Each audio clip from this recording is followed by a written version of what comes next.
Apparently, Endgame's going to have Stan Lee's last cameo because Russo thinks that he wasn't well enough to film the cameo for Far From Home. Which is a really poetic ending. Yeah, I think it's proper. It was interesting what they were saying about his cameo in Captain Marvel. He couldn't he was saying the lines, but he was so low energy, wasn't able to say it in order for the microphone to capture it. Yeah, that they had just added lines in from Mallrats. They called Kevin Smith to take his alternate takes from Mallrats. Oh, crazy! That was the audio they used. Oh, I didn't know. So Kevin said that he didn't have it, but Universal had it. So at some point, this is how much everybody loves Stan Lee, is that Disney and Universal came to an agreement to make the cameo happen.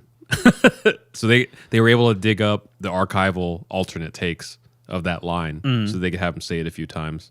That's crazy. I used to do stuff that was kind of like Guitar Hero kind of things for a web app, and they just basically here, log in here and go to this place where they have all the stuff, and here's a bunch of hard drives with the bass and the guitar and all the stuff of these acapellas of these famous songs. The technical side I know is pretty simple nowadays, but it's the fact that they just had an agreement about a multi-million-dollar movie that.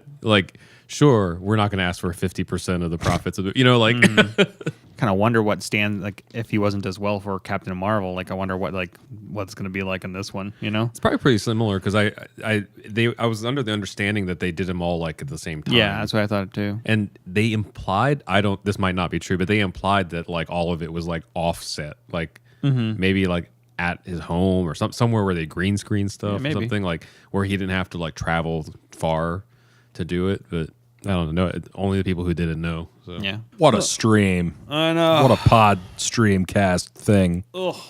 We should wrap up. I know we got more to talk, but we can save it for next week.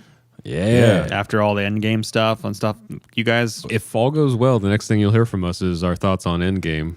Man. And Rod's MK11 feedback after my game. My head is going to explode that week because there's a 3-day gap between Endgame and Mortal Kombat releases. I don't know who decided that would be. I mean, I'm grateful, but holy crap, that's a lot of.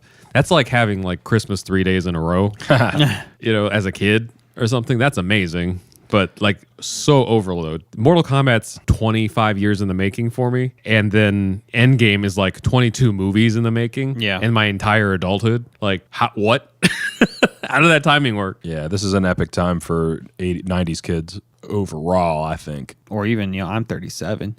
Mm-hmm. People in their 20s are oh, I remember when I was 10 years old and I saw this. Oh, dang. I'm gonna have to explain to my 5-year-old niece someday the importance of the MCU, of Iron Man.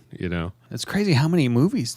I remember when I went into college, we had this box set of Bond movies, and it was maybe 20 at the time. I think there's 25 now or 26, and we were watching one a week. We got as many Bond movies within 10 years as they had within 30. Yeah. When that was a really popular series. So, hey, if you like this clip and want to watch the rest of the podcast, go ahead and click on the top video there. But it'd be awesome also if you could give us a like if you like this stuff. And heck, if you didn't like it, go ahead and give us a down. That's cool. I mean, it's whatever, whatever.